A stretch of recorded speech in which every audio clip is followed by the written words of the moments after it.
Alright, welcome back to the channel. Today we're making some pudding and souse from Barbados, a dish you probably haven't heard of before.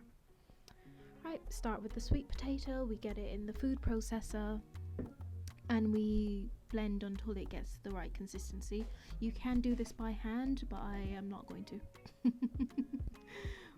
So I just keep scraping down and blending until I get the right consistency, and that's it. So I add that to the bowl and I move on to the second batch. This batch I add my onion and my green pepper. I added a bit of this pepper. I don't know what kind of pepper it was, but it was not Scotch bonnet, so it was a bit hotter than I expected it to be, which is a good thing. I only added a little bit of it. I blend that up as well and add it to the bowl.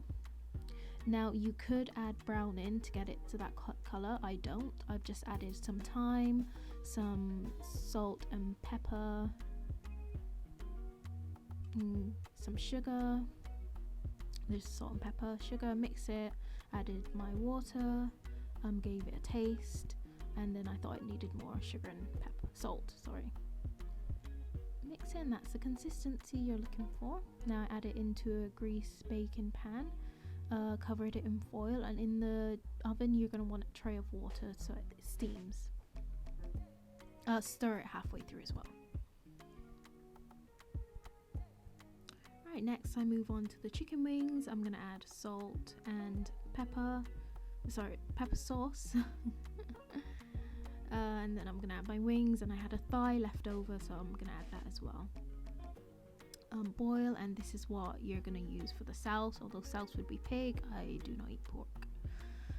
So I would normally use like a green pepper, but I only had red pepper. So this is how you would usually cut the cucumber, but I have a blunt knife and I didn't want to do that, and I had my food processor out, so I used my food processor. It wasn't the exact consistency that I was used to or that I would prefer, but it's all going in the same place.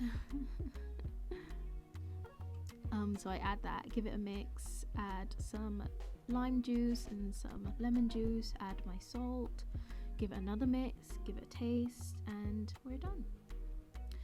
So the chickens come out. I added it to some cold water to seal the juice in, mixed it into my pepper mix.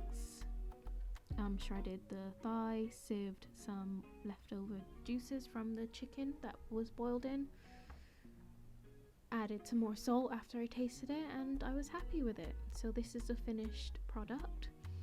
I didn't get good pictures, I was just focused on filming. So I'm doing the series where I want to do lesser known dishes from Caribbean islands, and the next one up is St. Martin. So send me in some suggestions. Bye. Hope you enjoyed. See you.